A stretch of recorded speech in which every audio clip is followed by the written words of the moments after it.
Gente con Propósito. Esta es una conexión gracias a Mile Autosell. Miles Autosell fue fundado con la finalidad de ayudar a todas las personas a conseguir un vehículo en un lugar donde no te hagan trampas y donde te sientas en confianza. Este es un dealer donde usted conseguirá lo que usted necesita, el financiamiento, la ayuda, la asesoría, todo para que usted haga realidad su sueño de tener el carro que necesita.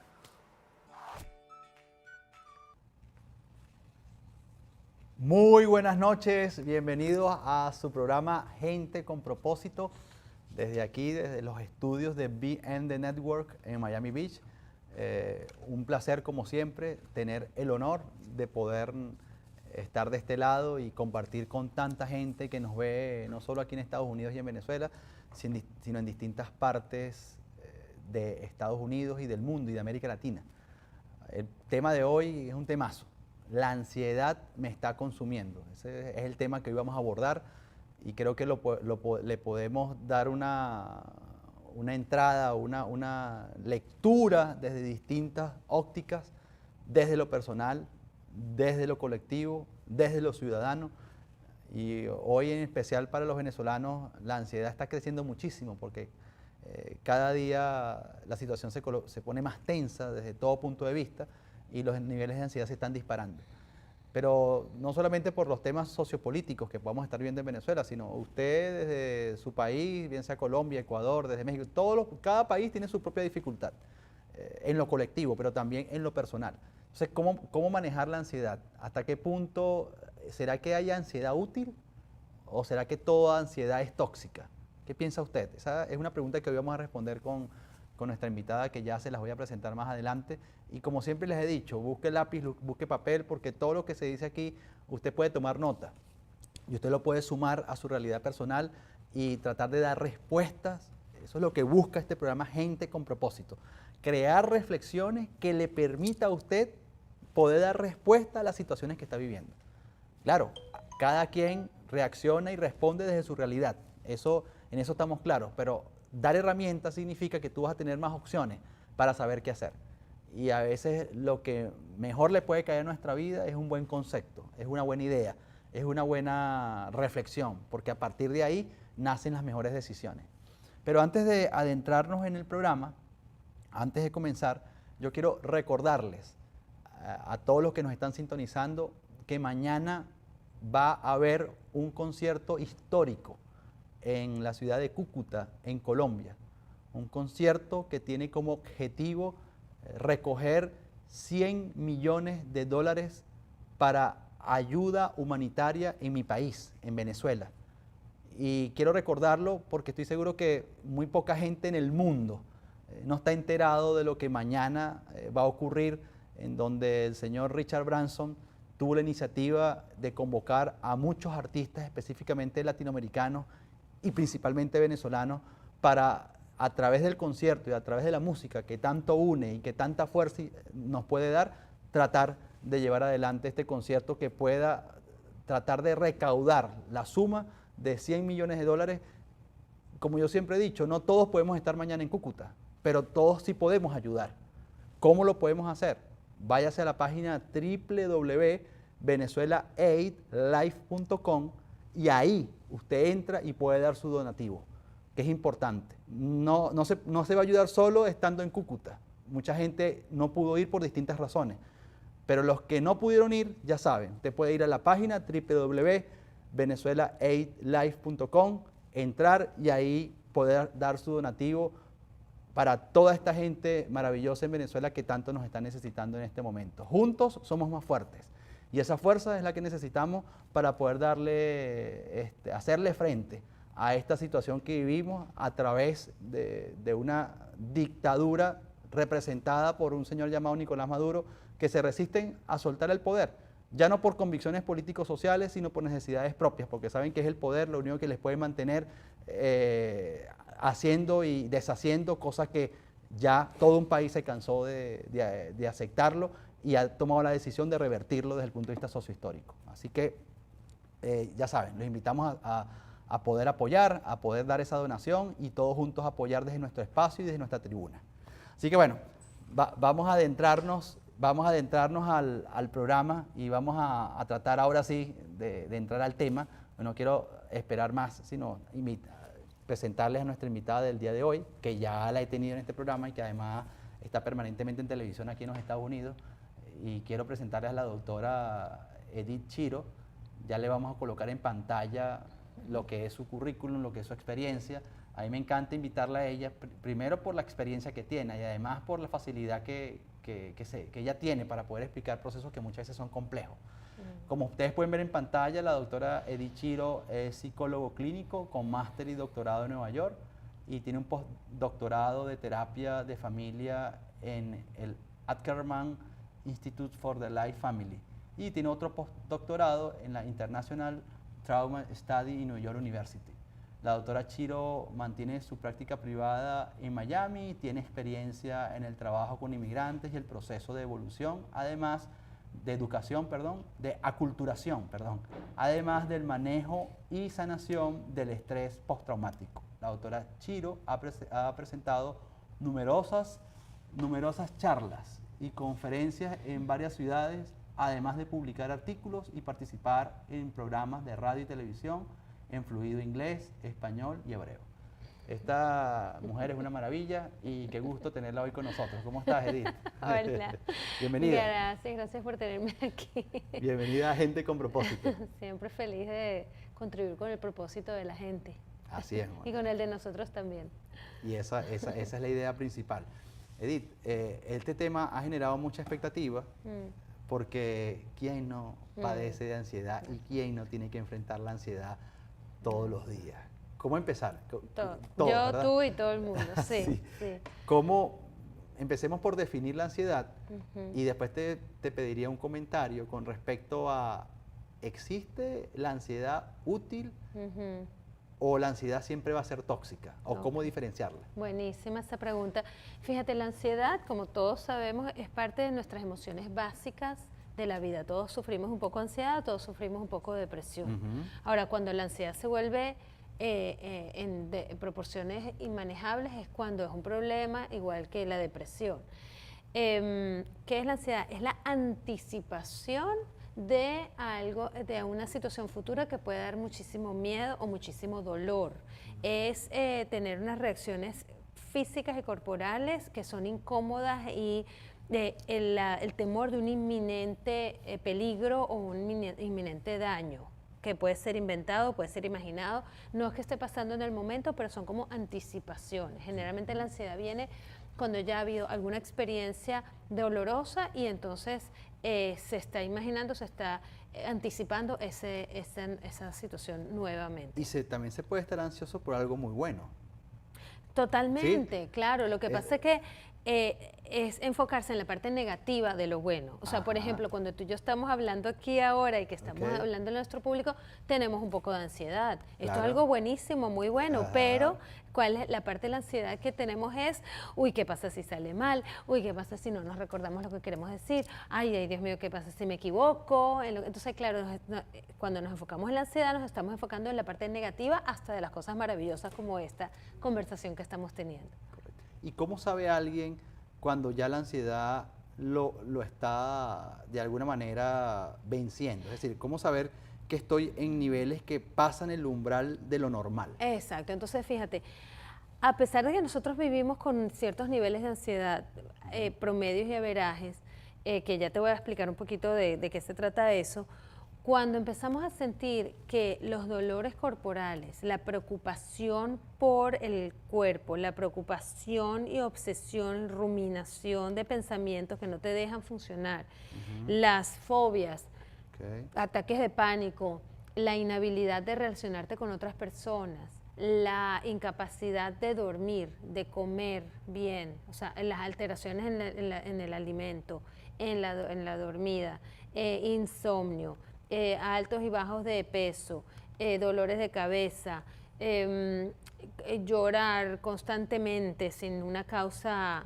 real que esté sucediendo, sudoración, tembladera, o sea, taquicardia, todos estos son síntomas que cuando se llevan al extremo está sufriendo de ansiedad y hasta de ataques de pánico. Ya vamos a definir eso un poco mejor. Pero una de las cosas que te quería contar, que me preguntaste, es cómo es eso que si hay ansiedad buena, ansiedad mala. Lo que te estaba contando, que estamos hablando tú y yo, es que existe la curva de la ansiedad de Jerkes Dodson, es un señor que la desarrolló, donde la ansiedad es como una curva, como si fuera una montaña, si lo podemos imaginar así. Los dos extremos de esta curva son dañinos o no funcionales, y donde queremos estar es en el medio. ¿Qué quiere decir eso? Que cuando tenemos muy poquitica ansiedad, casi no sentimos nada, estamos como indiferentes, aburridos, como que nada nos importa. Entonces, nada nos sorprende. Imagínate ir a la escuela a presentar un examen y no tener nada de ansiedad, cero. Ay, tú llegas y te sientas ahí, escribes ese examen, que no te importa, lo que venga, ni te enfocas, ni puedes ni siquiera concentrarte porque no hay nada que te esté moviendo la adrenalina. Entonces, eso no es bueno. No tenemos que andar por la vida tampoco tan desconectados. Pero qué interesante eso que dices, porque seguramente muchas veces el análisis común, porque bueno, no hay formación muchas veces de estos temas, es que la ansiedad es algo malo. Tú sabes que uno tiene la facilidad como de polarizar todo. Sí. ¿Es bueno o es malo? Exacto. ¿Es blanco o es negro? Exacto. Pero la ansiedad tiene matices, por lo que estás diciendo. Y esos matices son muy interesantes que la gente los puede entender. Claro, como todo en la vida, tiene varios aspectos. No es ni totalmente malo ni totalmente bueno. Nosotros necesitamos la ansiedad como una señal de alarma. Es fundamental en la vida del día a día. La ansiedad es una forma de supervivencia. Correcto. O sea, en las épocas prehistóricas, si no teníamos ansiedad, el tigre nos comía inmediatamente, ¿verdad? Había que estar alerta, habría que estar ahí en esa selva, en el Amazonas, sabiendo dónde están las culebras, los tigres y los dinosaurios para pues, estar pendientes. Entonces, hoy en día no hay ni dinosaurios ni tigres en la selva en la que vivimos, los que somos urbanos, sino que está el examen, está la presentación, está hablar con el jefe en el trabajo, está salir a la calle en Venezuela, ¿verdad? Sí. Todo eso. Entonces necesitamos un poquito de esa chispa y de esa ansiedad para estar alerta. Entonces, porque la otra manera de no tener ansiedad es que estás fatigado, estás cansado, estás como exhausto, quemado. Entonces, eso no es bueno. Es decir, que el reto es utilizar la ansiedad a tu favor. Y exactamente, y a niveles proporcionados. Entonces, vámonos para el otro extremo de la ansiedad. Cuando tienes extrema ansiedad, como lo hemos visto y como lo vivimos muchas veces, porque ahí sí nos damos cuenta de la ansiedad, y no podemos ni respirar, y tenemos la taquicardia, y tenemos la tembladera, y no podemos funcionar, o estamos paralizados, o salimos corriendo porque pensamos que nos vamos a morir, ¿verdad? Correcto. Eso es extrema ansiedad y tampoco funcionamos. Correcto. Que son esos picos de ansiedad que los que hemos estado en Venezuela sentimos al salir a la calle. O sea, es lo que la gente siente. Yo recuerdo cuando estaba en Venezuela que uno salía y no estaba en un estado de alerta extremo, sensación que no has vuelto a sentir, por ejemplo, acá, en este país, porque no es lo mismo, pero allá tú estás mirando hacia los lados, esperando lo peor, pero deseando lo mejor. Entonces, ese nivel, imagino que también genera, doctora, una alteración fisiológica. Exactamente. ¿Cuáles son esas alteraciones fisiológicas? Sí, la fatiga del sistema nervioso, y sobre todo el estrés crónico y esta ansiedad crónica hace que llegues a un punto de overexhaustion, como que sobreexhausto, como que ya no estás cansado, estás totalmente cansado. ¿Sabes cuando llegas a ese punto que ya no puedes ni dormir de lo cansado que estás? Cuando ya tu sistema nervioso no se puede relajar. Correcto. Generalmente la manera como funciona la ansiedad y el estrés es que tenemos picos de ansiedad o picos de estrés y luego volvemos a bajar. Y lo que tú y yo estábamos hablando fuera de cámara un poco cómo nos recargamos. Entonces, claro, vamos a suponer, tenemos una semana difícil de trabajo, tenemos muchísimo estrés, la ansiedad está, pero llega el fin de semana y podemos reiniciar, ¿verdad? Recargar, como que apagar la computadora para volverla a prender. Nuestro resetear, nuestro sistema nervioso necesita ese reseteo, necesita la reiniciación. Entonces hay que saber cómo bajar, hay que saber cómo bajar el volumen, llegar a ese estado de calma para que puedas volver a subir y puedas volver a tolerar esos picos de ansiedad que si los manejas bien están a tu favor. ¿Por qué? Porque en ese punto medio de la curva que te estoy diciendo, estás en un nivel óptimo de ansiedad. Tú que trabajas con cosas de deporte sabes que los atletas Por ejemplo, Sí. cuando están a punto de correr, cuando están a punto de tener el juego de fútbol, cuando están a punto de batear, tiene que tener un poco la ansiedad ahí, Totalmente. ¿sabes? Tiene que tener la adrenalina, o sea, como la adrenalina suficiente como para reaccionar en el instante. La adrenalina, la visión, visión. los sentidos, ¿verdad? El tacto, el olfato, el oído, constante, o sea, Todo. completamente alertas a lo que está pasando, ¿verdad? De hecho en términos de psicología deportiva se le llama arousal, Arousal. ajá, que es el estado óptimo Exactamente. que debe tener el atleta para poder tener su mejor performance, ¿no? Y ese estado óptimo la gente lo construye en lo personal. O sea, cada quien tiene que entrar en un proceso personal de saber cómo está en su punto óptimo. Yo, bueno, te puedo dar tantas anécdotas de tantos peloteros y futbolistas que a veces me decían, pero ¿cómo lo encuentro? Yo le digo, cada quien tiene sus rituales, Exacto. tiene su dinámica. Y yo Exacto. conocí deportistas que tenían rituales absolutamente fijos, o sea, Exacto. rutinas que si no la hacían, Exacto. ponían en riesgo ese nivel Claro. de ansiedad, digámoslo, arousal, el punto exacto, Exacto. para salir absolutamente motivado. Y más Claro. cuando saben que te vas a enfrentar a 40.000 personas en contra porque estás en Exacto. casa del equipo que es home Que el club, equipo contrario. o que es una final, que lo viví, o una semifinal, o que se está jugando algo muy importante desde el punto de vista económico. Tú ves la alteración en la mirada, en el Totalmente. rostro, en el silencio de los jugadores, pero muchos con su experiencia aprenden cómo encontrar el punto exacto. Me Y ocurre lo encanta. contrario, que un jugador nunca se encontró en un juego. Y al final te dice, es que no sé qué me pasó, es que no entré, es que entré lento, es que no entré con la fuerza con la que yo entro y nunca me pude encontrar en todo el partido. Ujú. ¿Ves? Bueno, Es el eso le, desequilibrio. eso le pasa a las celebridades también, o a los cantantes, cuando estás a punto de entrar a un concierto. Pregúntale a las celebridades, siempre hay un poco de ansiedad, aunque sea tu concierto número 53 o 100.053.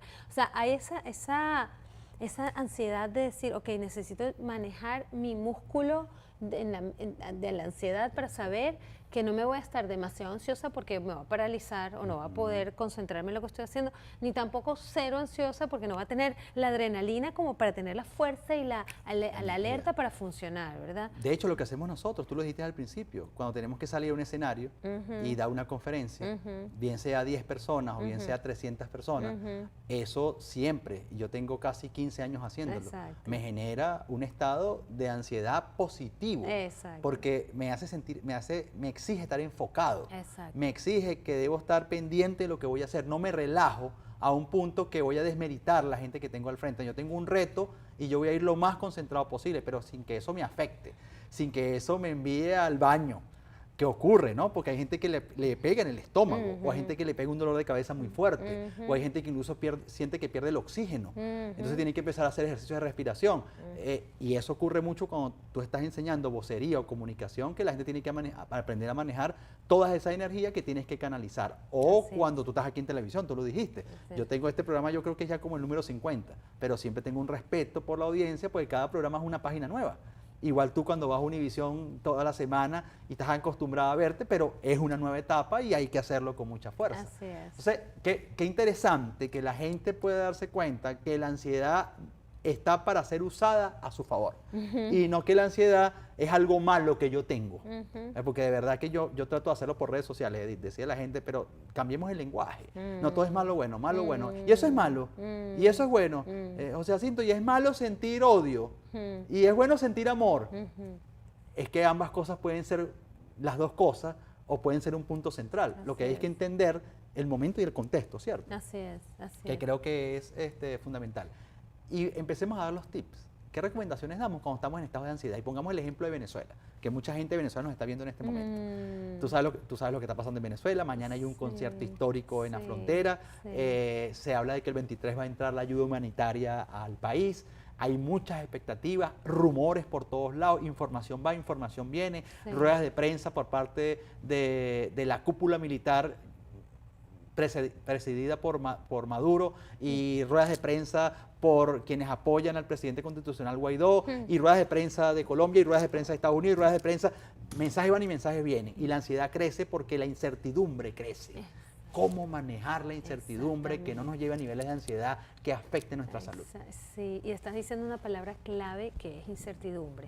Una de las cosas que definen lo que es la ansiedad en general es el no saber.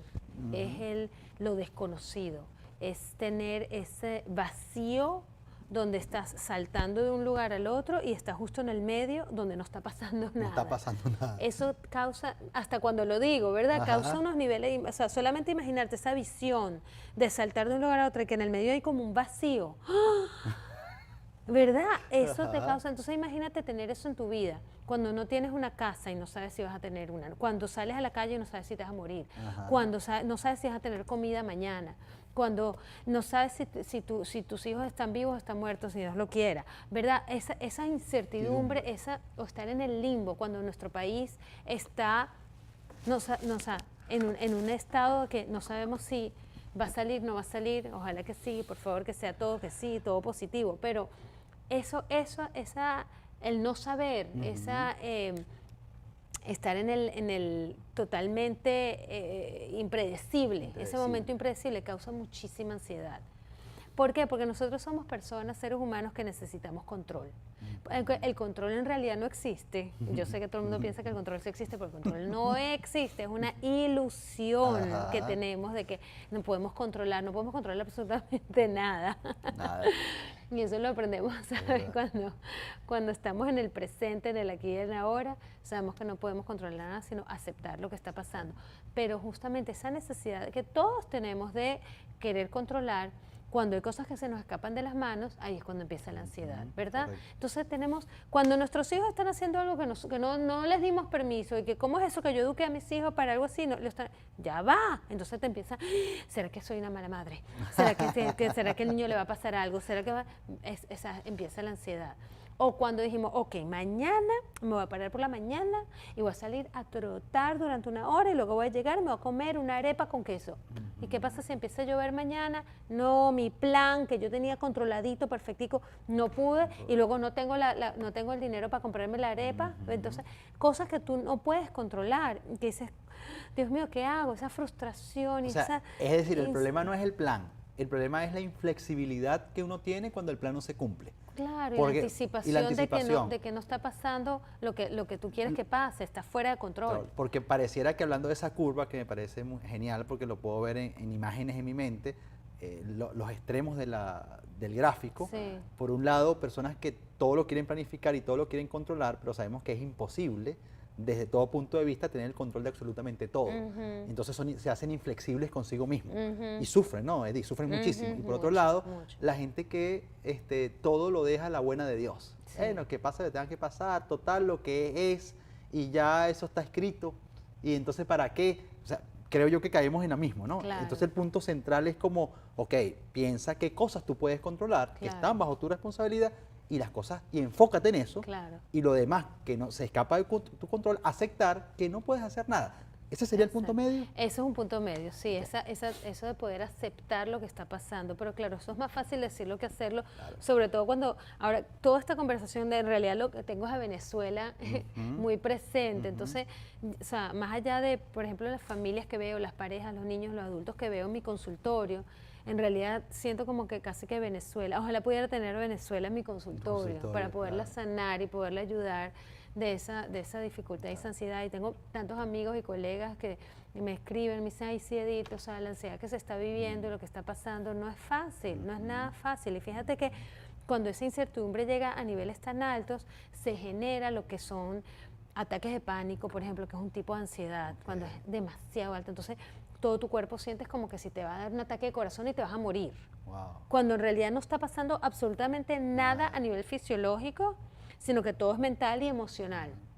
Pero esa ansiedad es tan alta, que el corazón te empieza a palpitar, las manos te empiezan a sudar, tiemblas, no puedes respirar, estás corto de respiración. O sea, todos los síntomas igualitos como si fuera un ataque de corazón, pero es sencillamente un ataque de pánico. Generalmente dura 10 minutos, así.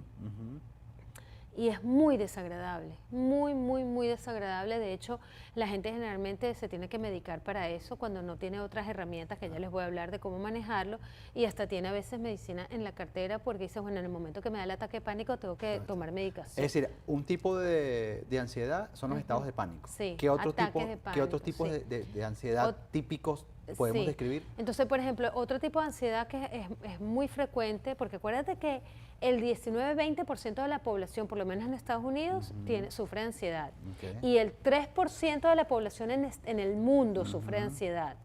Las Ok. mujeres sufren más de ansiedad que los hombres. Ahora, ¿Por estas qué? estadísticas, sí, estas estadísticas, no sé qué tanto son, porque la parte biológica, genética, Ajá. y psicológica de la mujer es más propensa a la ansiedad, o es porque las mujeres somos más expresivas, Ok. nos comunicamos generalmente más, ojo, estoy estereotipando, pero puede Ok. suceder, y entonces por eso se reporta más la ansiedad, reporta ¿verdad? Entonces el hombre tiene como que menos permiso de decir que está ansioso, no, yo soy un macho, yo me las aguanto, y la Ajá. mujer tiene más permiso para decir que se siente ansiosa. Entonces, no sé si estas Correcto. estadísticas es porque la mujer lo comunica más o porque de verdad las mujeres sufren más de ansiedad.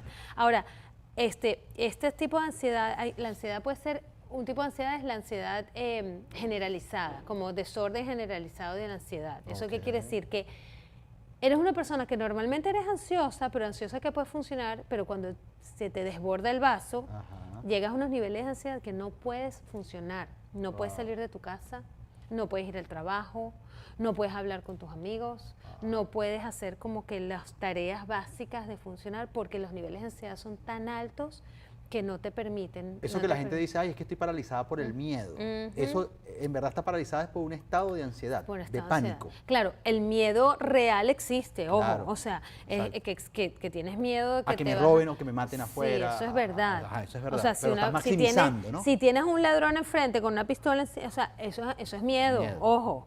Ahora, si tú no quieres salir de tu casa porque tú estás anticipando que te vas a morir, Ajá, eso es ansiedad. ya, eso es ansiedad.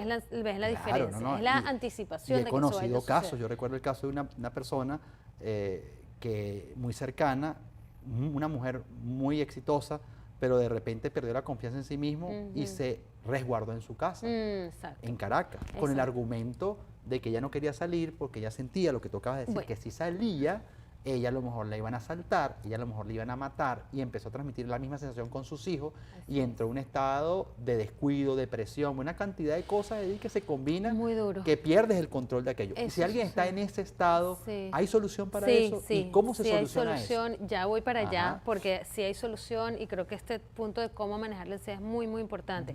Eso que le pasó a tu amiga se llama agorafobia, que es el miedo de estar en lugares atrapado donde no puedas salir. Entonces te quedas en tu casa, porque si tú imaginarte de ir a cualquier lugar donde después no tengas escape Ajá. y no tengas salida, no lo puedes tolerar. Wow. ¿Tú ¿Cuál me es el entiendes término? lo que ¿Cuál te es el digo? término? Agorafobia. Agorafobia. ¿Ok? Que es miedo a no tener salida o escape en lugares cerrados. Wow. ¿Ok? Otro, claustrofobia, o sea, todos los tipos de fobias son ansiedades llevadas al extremo. Ok. O sea, fobia a los animales, fobia a los perros, fobia a los aviones, fobia a las serpientes, fobia a las alturas, ¿verdad? Fobia a quedarte, claustrofobia, a los lugares cerrados. Todas las fobias son niveles de ansiedad llevadas a los extremos, ya sea porque has tenido experiencias traumáticas anteriores Sí. o porque has tenido experiencias psicológicas, biológicas, del ambiente que te han llevado a eso. Tienes Correcto. tendencias orgánicas, biológicas, fisiológicas que te llevan a De eso. todo tipo. Otro tipo de ansiedad es la ansiedad obsesivo-compulsiva. Obsesivo. ¿Qué quiere decir eso? Una de las características más importantes de la ansiedad es la ruminación. Ok. Creo que en español, ¿cómo se dice eso? Es como que estar todo el día maquinando. Es Maquinando. pensamiento rumiador. Pensamiento Una persona rumiador. obsesiva. Sí. Entonces tienes la parte obsesiva de que estás piensa y piensa y piensa y piensa y piensa y piensa en el mismo bendito pensamiento y no te sales de ahí, ¿sabes lo que te digo? Correcto, claro. Y es recurrente, y es recurrente, y es recurrente, y te quedas pegado, y te quedas pegado, Eso causa muchísima ansiedad y las personas generalmente les cuesta muchísimo salir de ese pensamiento y eso los hace sentir muy incómodos. Muy incómodos. Esa es la parte obsesiva. La parte compulsiva es la acción, el comportamiento. Entonces, las personas que todo el mundo sabe, porque salen todas las películas, el que no se tiene que lavar las manos 50 veces antes de salir de la casa, ¿verdad? Eso es un comportamiento compulsivo. El que sale antes de salir chequea todas las luces, las llaves, la puerta que esté cerrada, el fuego que esté apagado. y se regresa 3, 4 Es veces. decir, que antes tanto de la salir. expresión compulsiva como la expresión Obsesiva. obsesiva son manifestaciones de ansiedad. De la ansiedad. Eso es un tipo de ansiedad. Así como los estados de pánico. Exacto. Y esto que me hablabas del estrés postraumático, que tú me lo exacto. hablabas, que es un tipo de ansiedad Sí. y que tal vez pudiéramos enmarcar una situación que Sí. se vive en Venezuela, Sí. ¿pudieras ahondar un poco Sí. sobre Mira, eso? eso es un tema que a mí me llega muy cerquita a mi corazón porque yo llevo muchos años haciendo investigación sobre esto que se llama estrés postraumático, en inglés se llama PTSD, Post Traumatic Stress Disorder, que es el desorden de estrés postraumático, y es cuando las personas pasan por situaciones de trauma bastante severos, que afectan el funcionamiento de todos los días, donde desajustan a la persona de su estado natural y pasado un tiempo, más o menos entre 3 y 6 meses, no se han recuperado todavía de ese estado de estrés. Correcto. O sea, casos extremos de estrés postraumático son soldados de guerra, personas que han pasado por accidentes de carro, terremotos, pérdidas de seres queridos muy, muy cercanos, muy fuertes, sorpresivos. O sea, Es decir, que una situación sociopolítica como la que se ha vivido en Venezuela estos últimos años, tú la estás categorizando sí. a nivel de Sí. un terremoto, Sí. de un accidente. 100%. 100%. Por eso te digo, ojalá pudiera tener a Venezuela en mi consultorio como paciente o como, ¿sabes?, para ayudarla a sanar, porque yo creo que Venezuela vive un estrés postraumático porque ya han sido 20 años de este trauma tan fuerte y tan grande que se ha vivido a nivel individual, a nivel social, a nivel comunitario, a nivel sociológico, a nivel económico, ¿verdad? Entonces, cuando se vuelve crónico, ¿verdad? Es tan difícil salir de eso. ¿Cuáles son las características de una sociedad que está inmersa en un Sí. estrés postraumático? ¿Cuáles son? Exacto. Entonces, por ejemplo, número 1, hay una disociación completa de la realidad. Es como que lo que pasa en la realidad y lo que tú estás sintiendo está completamente desconectado. Es como si tuvieras dos personalidades. Como tú estás pasando por algo, estás viviendo algo súper doloroso, pero tú estás cantando y haciendo como... Y ojo, todo esto que te estoy diciendo son mecanismos que tiene la persona o el país para superar o para sobrevivir el trauma. Entonces, nada de esto lo estoy diciendo ni con juicio, ni que sea nada malo, sino que son una realmente reacción natural. Reacciones naturales y mecanismos de defensa. Mecanismos de defensa. Mecanismos de defensa para sobrevivir un trauma. Es decir, que esa permanente echadera de broma. Sí. O sea, el venezolano por naturaleza le gusta estar echando vaina y jodiendo todo el tiempo. Vamos a hablarlo así en criollo. Sí. Pero pareciera, y hoy lo hablaba, al llegar aquí al canal lo hablaba con el jefe y me decía, coño, pero es que llega un momento que hay que tener un equilibrio. O sea, entre cuándo estar vaina y cuándo la cosa es seria. Pero pareciera que nosotros no paramos. Sí. Podemos estar viviendo, bueno, estamos viendo lo que estamos viviendo y tú ves videos en redes sociales que ya sacaron cualquier cantidad de chistes de lo que pasó hoy cuando la caravana que estaba siendo liderizada por los diputados la pararon en la Cabrera, en las autopistas, ya sacaron chistes de eso. Ya sacaron chistes del concierto que está organizando el señor Richard Branson y el concierto que está organizando Vivas y Iris Varela.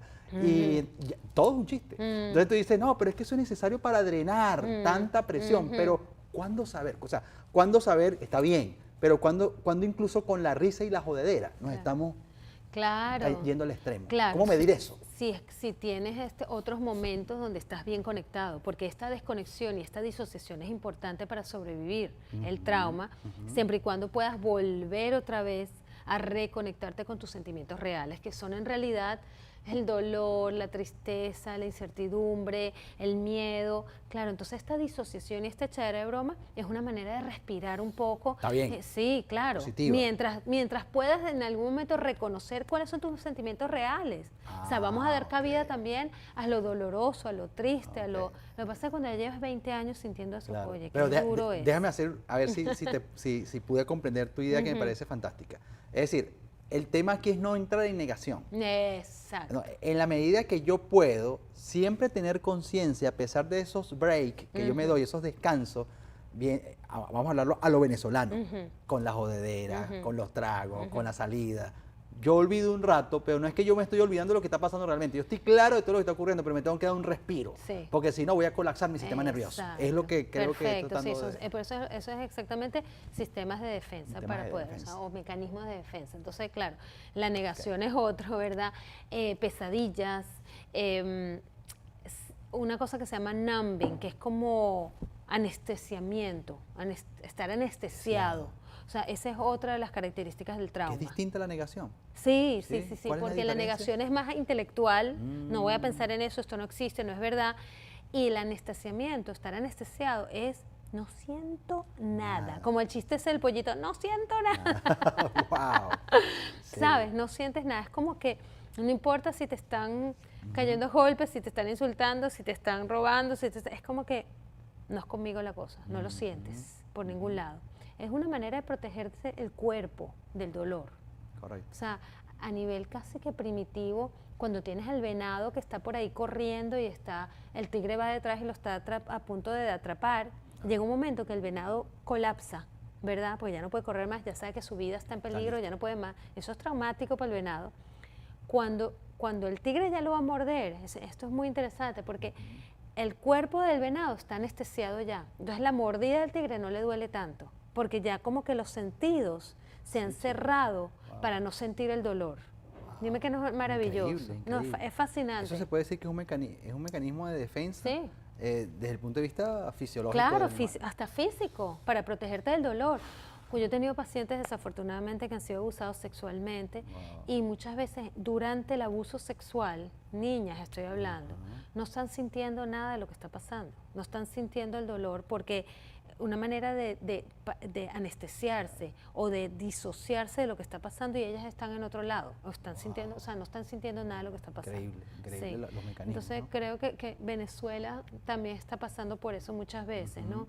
Otra de las cosas que pasa Disculpa, pero cuando vemos esa reacción que estamos viendo hoy de la sociedad venezolana, a mí inmediatamente me impactó. Impacta como a pesar de estos 20 años, como tú dices, de maltrato, de vejación, de intimidación, de muerte, de todo lo que podamos describir, ves a la gente restiada, que con una gandola y salen unos guardias y la gente le dice, ¿sabes qué? Te me quitas de aquí o respetas al pueblo venezolano o te quitas, pero tú no vas a impedir. Eso es una belleza. Cualquiera pudiera decir después de 20 años, no, van a tener miedo porque uno más que va a morir, uno más que lo van a golpear, uno más que lo van a meter preso. Claro. Pero ¿de dónde sale esa fuerza? Claro, ¿de dónde ahí sale viene, esa determinación? Eso a mí me encanta porque justamente esa es la otra parte que siempre he estudiado sobre el trauma, es la resiliencia, que esa palabra me encanta, es cómo a pesar de del trauma y de los dolores y de las dificultades por las que pasa la persona o el país, tiene esa capacidad de rebotar y salir adelante otra vez. O sea, cómo tienes esa resiliencia, esas herramientas, esos instrumentos para salir adelante porque tienes los recursos para hacerlo. Y yo admiro tanto al pueblo venezolano y a nuestra gente allá, de que a pesar de estos 20 años de trauma, consigue de dónde para poder otra vez salir y otra vez darle y salir y sanar en algún momento y llegar a salir adelante para sobrevivir. Es admirable. Muy interesante, doctora. Y le voy a pedir a todas las personas que nos están siguiendo que no se vayan, pero tenemos que ir a un corte comercial y enseguida regresamos con más de Gente con Propósito. De nuevo.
programa aquí, Orlando Urdaneta, en el canal. ¡Hola! Bienvenidos, seguimos aquí con Gente con Propósito.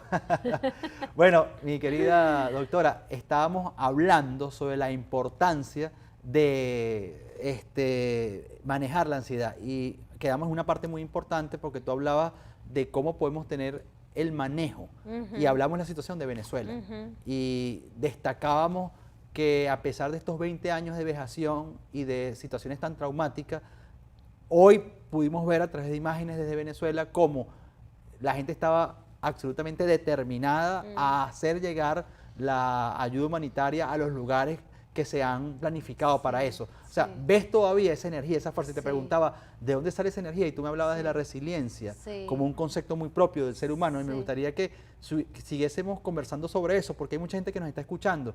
Gente incluso que había perdido la esperanza. Gente que tiene miedo. Gente que dice que yo no quiero que esto vuelva a enfriarse, que yo no quiero que esto termine, yo quiero que esto termine de una vez por todas.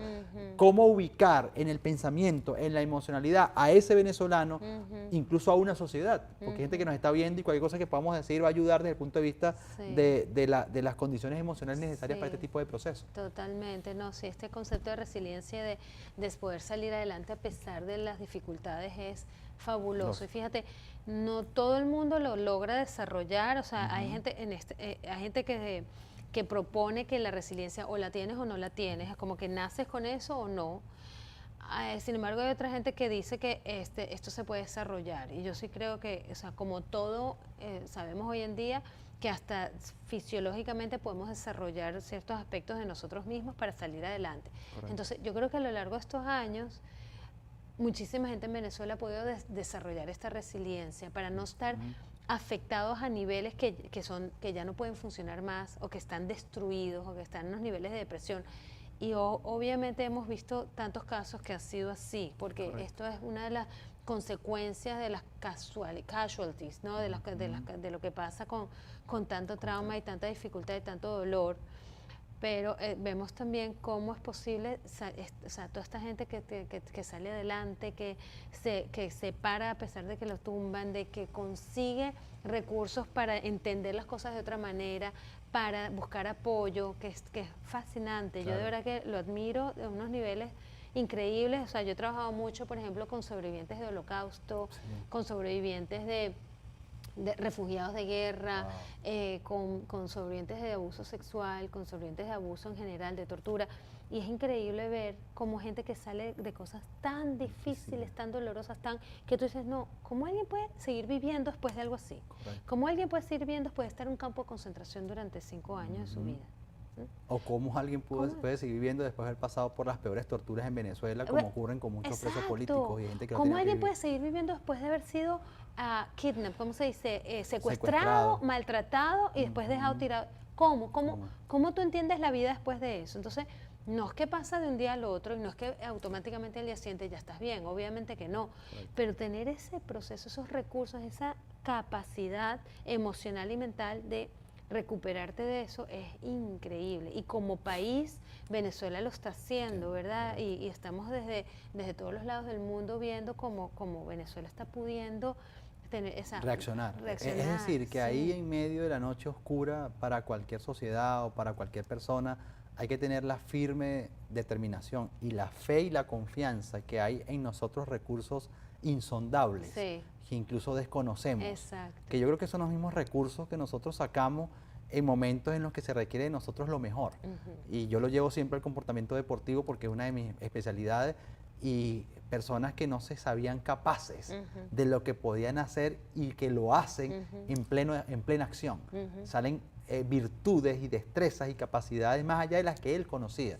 Pareciera que por lo que nos estás diciendo, esa misma capacidad la tenemos ante el dolor, ante la dificultad, ante la noche oscura, ante aquello que nadie quiere que le venga pero que le puede llegar. Y que uno dice, Dios mío, ¿de dónde saca fuerzas para hacerlo? ¿De dónde saca energías para enfrentarlo? Y tú dices, ahí hay un recurso insondable que hay en cada uno de nosotros, por eso es que somos tan ricos, desde el punto de vista del talento y de las habilidades y las condiciones. Yo siempre doy el ejemplo de las mujeres, nosotras las mujeres que tenemos unas capacidades que ni nos imaginamos. Yo me acuerdo cuando estaba con mi bebé recién muy chiquitico y estaba viviendo en Nueva York y en algún momento estaba completamente sola, sin ayuda, por todas las circunstancias que estaban pasando. Ajá.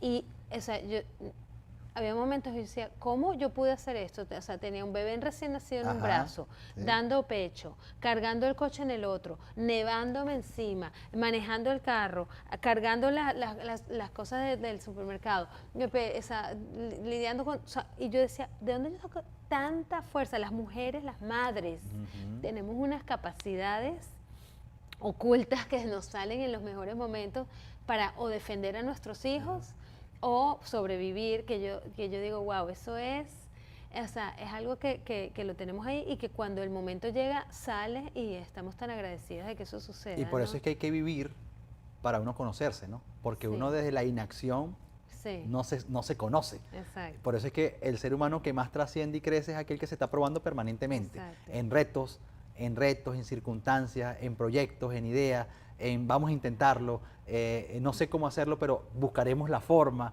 y si no puedo solo lo buscaremos en equipo. Exacto. Es decir, como que sigue golpeando esa roca, que de esa roca va a salir saliendo agua, porque pareciera que es infinita. Sí. Y que Sí. alguien decía, no lo sé si es verdad, pero lo leí en alguna ocasión, que el ser humano promedio se maneja apenas en un 10 o 15% de su talento y sus capacidades, y que las personas excepcionales de este mundo, si se manejaban en un promedio del 50%, 45% era demasiado. O sea que faltaba mucho por el mismo ser humano conocer de sí mismo a la hora de evaluar sus capacidades y su alcance en su performance, en su actuación.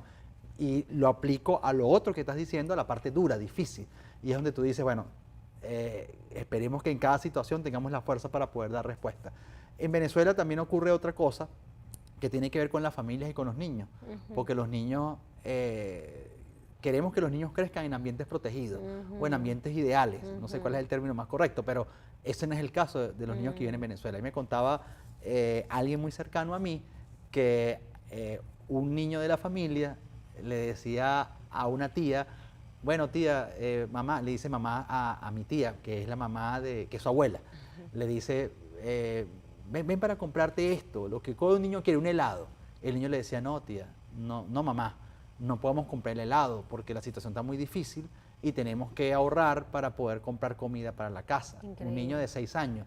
Y claro, aquello me cuenta que la reacción de la abuela es, wow, qué entendimiento de este niño. Al mismo tiempo le partía el corazón porque cuando ella era niña, esa no era la respuesta de su papá, sino que quiere un helado, te lo puedo comprar, no hay problema. Claro. Pero así como ese niño, hay muchos hoy en día que están pensando como adultos. Sí. No sé si puedes tener alguna reflexión sobre Sí, esto, sí. que pueda ayudar inclusive a cualquier padre que nos esté viendo, cualquier madre que está angustiada porque no sabe qué decirle a su hijo. Sí, es una de esas consecuencias del trauma, que es la parentificación de los niños, donde los niños se vuelven padres. Los niños se vuelven adultos, los niños Wow. se vuelven protectores de sus propios padres. Correcto. Donde un niño de 6 años le dice a su mamá, mami, no salgas a la calle porque te puede pasar algo. No me vayas a comprar el helado porque te puede pasar. Eso, imagínate la mentalidad y el entendimiento que tiene que tener un niño de 6 años para proteger a sus propios padres, porque las circunstancias lo requieren, ¿no? Entonces, por un lado tú dices, wow, qué maduros son estos niños, wow, qué increíble. Por el otro lado dices, le estás robando la inocencia, la infancia y la capacidad de desprendimiento que tienen los niños, ¿verdad? Que no están. En países donde ha habido guerra durante muchos años a lo largo de la historia, por ejemplo en Israel, que ha sido un país, o Palestina, que ha sido un país con los palestinos, los israelíes, que han tenido conflicto durante tantos años, los niños tienen un nivel de madurez bastante más alto que en otros países del mundo, porque saben mucho de política, saben mucho de la situación socioeconómica, tienen opiniones de lo que está pasando, porque es requerido por el ambiente. Yo creo que hoy en día nuestros niños en Venezuela tienen una conciencia y un despertar de lo que está pasando alrededor que tú y yo no teníamos en aquella época, porque nosotros íbamos al colegio, la pasábamos bien y volvíamos, la mayoría de los niños, ¿verdad?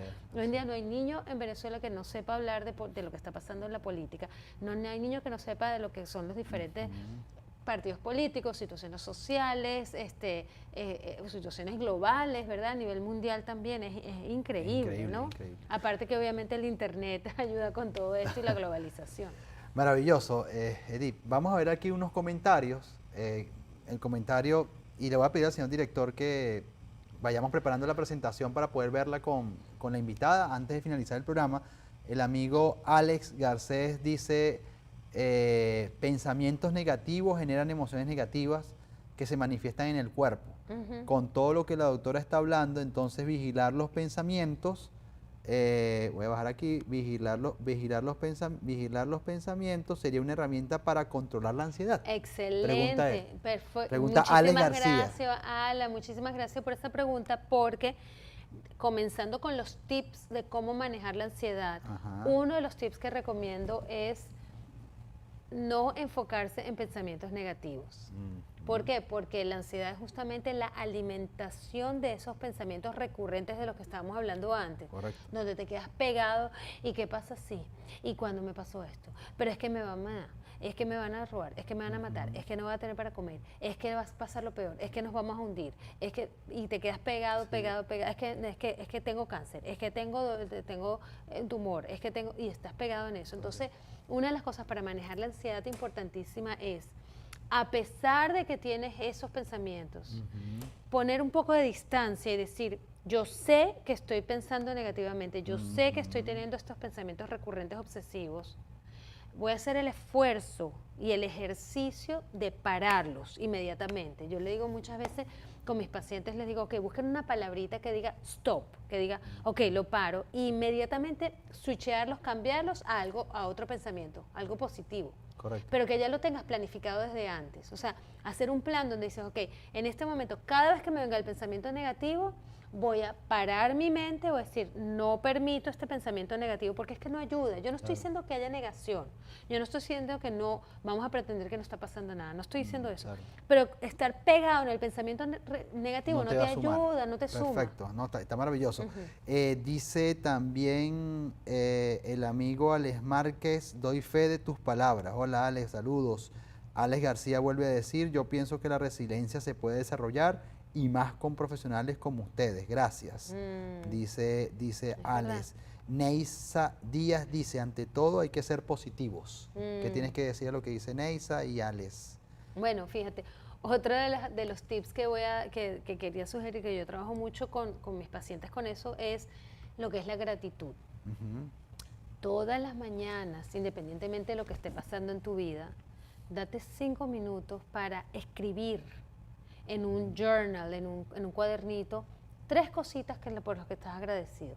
Eso que te hace que tu mente se enfoque en lo positivo, que tu mente se enfoque en lo que sí tienes, que tu día comience apreciando y agradeciendo lo que sí funciona, lo que sí está bien, que el sol salió, que estás vivo, que puedes respirar, que tienes a tus seres queridos alrededor, que tienes un pedazo de pan para comer, que hay esperanzas para salir adelante, ¿sabes?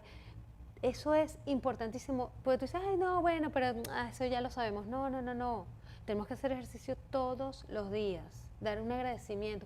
Si crees en un ser superior, en algo, agradecer, ¿sabes? Estar en entonarse en esa parte positiva, porque eso es lo que nos da fuerza y lo que nos ayuda a que el resto del día entonces sea más productivo, ¿no? Perfecto, doctora. Señor director, no sé si me puede colocar la lámina para ver, perfecto. Le voy a pedir que vayamos a la última, donde dice tips para superar la ansiedad, que quiero que la doctora lo pueda ver. Ahorita nos lo colocan en pantalla, pues quiero que podamos cerrar el programa con recomendaciones ya, todas las que tú puedas darnos, manejándonos en distintos tipos de ansiedad. Hablaste de la ansiedad, los tipos de ansiedad en estados de pánico, expresada en pensamientos obsesivos o compulsivos.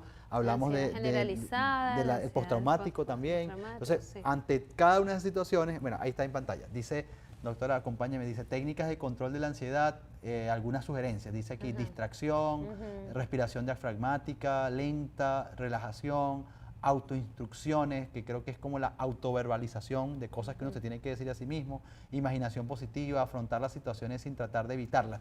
Esas son técnicas de control de la ansiedad. No sé usted qué piensa, no sé si agregaría alguna ¿O cuáles de esas crees tú que son muy positivas que tú recomiendas y otras que tú creas que pueda ser de mucha ayuda? Mira, generalmente lo que está recomendado como a nivel más académico de cómo se maneja la ansiedad es en terapia una técnica que se llama Cognitive Behavioral Therapy, que es como terapia cognitiva behaviorista, o sea, del comportamiento, que se enfoca en cómo cambiar tu comportamiento y cómo cambiar tus pensamientos para que sean más funcionales y más positivos. Okay. Entonces, todo eso que tú estabas nombrando, esa lista se enfoca en eso. Es cómo hacer que tus pensamientos y tus comportamientos sean más positivos y no tan negativos. Cómo tú entrenas a tu mente y a tu cuerpo para hacer eso. Perfecto. Obviamente que cuando los niveles de ansiedad son tan altos como ataques de pánico, muchas veces hay que recurrir a la medicación. Okay. O sea, y no estoy hablando de... ¿Lo has tenido que hacer? Yo que he tenido que referir a gente a médicos, sí ha habido casos extremos donde sí, aunque yo creo que hay otras líneas de ataque antes de eso. O sea, yo creo que hay otras líneas de poder... abordar esa situación. Sí, abordar esta situación antes de llegar a la medicación. Una de las cosas que recomiendo muchísimo, que ayuda igual o más que la medicación si realmente lo haces, es la meditación. O sea, no es la medicación, sino la meditación. O sea, te cambio la C por la T. Ok, está muy bien. Está muy bien. Ok, y es meditar todos los días. Yo sé que no te imaginas que meditar es lo más difícil del mundo, es aprender a respirar, es tomarte 10, 15 minutos todos los días para meditar. Pídele a alguien que te enseñe, léete un libro, mírate un video. Hoy en día tengo aplicaciones en el teléfono buenísimas que te ayudan a meditar. Eso ayuda a que todo tu cuerpo se regenere, a que tu mente aprenda a calmarse o aprenda a autorregularse. O sea, la autorregulación del cuerpo y de la mente es otra de las maneras de trabajar con la ansiedad. ¿Cómo es eso? Hacer ejercicio. Tú que sabes de deporte. El ejercicio es una manera natural de dar medicina a la mente. Totalmente, o sea, claro. Cuando estás generando oxitocina, dopamina, serotonina, que estás dándole a tu mente lo que necesita, calma, endorfinas, eso te calma la ansiedad. Muchísimo. O sea, tú puedes estar en el peor de las situaciones, con ganas de llorar, salir corriendo, tristísima, con miedo, y te vas a trotar un rato, te vas a correr, te pones a bailar por 10 minutos y créeme que solamente por lo que estás segregando, las endorfinas que estás segregando, te ayuda a estar en un estado de calma mucho mayor. Entonces, relajación, meditación, ejercicios, estar en contacto con la naturaleza. O sea, aunque tengas un arbolito al lado, abraza el árbol, encarámate al árbol, aprecia lo verde del árbol. Hacer el amor también. Importantísimo, claro. Así como un buen vino o una buena comida. ¿O no? Todo eso suma. Darte eso, placeres. Exacto, claro, eso detona la endorfina, la claro. serotonina, la oxitocina. Sí. Salir a caminar, estar en contacto con el agua, con la naturaleza. Otra cosa es, presta atención a lo que estás comiendo y a cómo estás durmiendo. Muchas veces tenemos ansiedad porque estamos tomando 8 vasos de café todo el día, entonces luego estamos con taquicardia y con el pulso acelerado y ay, pero estoy ansioso y no sé por qué, ¿qué me habrá pasado O hoy? una Coca-Cola. O el Red Bull. No es que te pasó absolutamente nada, es que tu cuerpo está reaccionando a lo que te metiste en el cuerpo. Entonces, préstale atención, una alimentación saludable ayuda muchísimo. Dormir las horas necesarias te ayuda a manejar el estrés del día a día con muchísima más tolerancia, ¿verdad? Son todas estas cosas que ve a terapia, ve donde un psicólogo, ve donde una ayuda profesional para manejar la ansiedad y no llegar a esos extremos que luego no te hacen ser resiliente y llegar a ser exitoso. Posiblemente hay gente que nos está viendo aquí desde los Estados Unidos, específicamente desde aquí, desde Miami. Ya nos quedan segundos del programa, donde te pueden contactar, si quieren una consulta contigo, sería importante, si te ha interesado, o vía Skype, no sé si lo haces, de alguna parte de América Latina, que te puedan contactar. ¿Cómo te pueden contactar mi contigo? número es 917-723-8474, mi Instagram es @DrEdithShiro y claro que me pueden contactar, yo hago terapia en persona y hago terapia también por Skype y en FaceTime. Y bueno, de las redes sociales también me pueden conseguir. Mi website es www.edithshiro.com. Gracias, Edith. Siempre estar contigo es un placer, porque además es muy nos enriqueces mucho con todo lo que nos dices. Y bueno, aquí vas a ser invitada permanente en Gente con Propósito. Aquí hay otro mensaje de Alex Garcés que dice: el 23 será la estocada final del régimen. Y qué interesante ese comentario, porque precisamente hoy coloqué algo en mis redes sociales, que les invito a que vean mis redes sociales en Instagram, @josejacintomr. Ahí estoy colocando videos, material buenísimo para el crecimiento y la formación, pero hoy precisamente colocaba algo sobre eso. Titulé el video ¿qué va a pasar el 23? ¿No? Y yo decía allí que yo creo que las expectativas tenemos que regularlas, porque nos hemos acostumbrado también en estos 20 años, producto del dolor que ya tú explicabas, a crearnos falsas ilusiones y a creer en las soluciones inmediatas. Yo sé que decir esto puede sonar así como que el agua fiesta, pero el trabajo de nosotros no es decir lo que la gente quiere escuchar, sino decir lo que realmente pensamos y creemos que va a generar un equilibrio. Entonces, yo decía hoy en mis redes sociales a través del video, que les invito a verlo, que mi única expectativa para el día 23 de febrero es que vamos a dar un paso más. Yo no sé si ese paso va a ser definitivo, no sé si va a ser un paso mediano, un paso regulado, no lo sé. Pero yo no gano nada, ni voy a ganar nada con decirle a la gente, ¿saben? El 23 todo se acabó, listo, ahora sí. Porque si no sucede, como no tenemos una sociedad emocionalmente del todo formada, se va a ser vulnerable ante el hecho de que no va a cambiar todo como yo quería y me deprimo y me frustro. Entonces, si algo tiene claro este gobierno, porque hay que entender, Edith, que hay laboratorios psicológicos desde el punto de vista político para influir en las masas. Si algo hizo este gobierno en Venezuela estos últimos años fue inyectarle pobreza en la mentalidad de la gente para poder controlarlos. Ellos inyectan creencias, pensamientos, ideas para hacerlos vulnerables. Entonces, ellos van a estar a la expectativa, mucho más ahora, voy a esta cámara, mucho más ahora que se saben que están contra la pared, a jugar a la frustración y van a aprovechar cualquier expectativa equivocada que se genere, y por eso hacía un llamado a los influencers, a que está bien, vamos a animar, entendemos el momento histórico, pero es que esta situación más que con ganas se resuelve con estrategia, y la estrategia tiene que ir combinada con nuestra fuerza, con nuestra esperanza, con nuestro entusiasmo, pero es momento de mucho pensamiento táctico estratégico, porque del otro lado eso es lo que les queda a ellos, y si ellos ven que hay frustración porque no se cumplió una expectativa, pueden sacar muy buen provecho como lo han hecho en otros años. Entonces, aquí hay que jugar bien las cartas, porque lo que nos estamos jugando es la liberación de un país, es la posibilidad de regresar a un Estado de Derecho donde la libertad sea real y no sea una utopía. Así que les quiero mucho. Y recuerden que Gente con Propósito es todos los jueves a las 8 de la noche, hora de Miami, 9 de la noche, hora de Venezuela. Por aquí, por bien. Gracias, querida, por tu excelente participación. Nos vemos pronto. Hasta la próxima. Chao, chao. Bienvenidos a Gente con Propósito. Esta es una conexión gracias a Miles AutoSelf. Miles AutoSelf fue fundado con la finalidad de ayudar a todas las personas a conseguir un vehículo en un lugar donde no te hagan trampas y donde te sientas en confianza. Este es un dealer donde usted conseguirá lo que usted necesita, el financiamiento, la ayuda, la asesoría, todo para que usted haga realidad su sueño de tener el carro que necesita.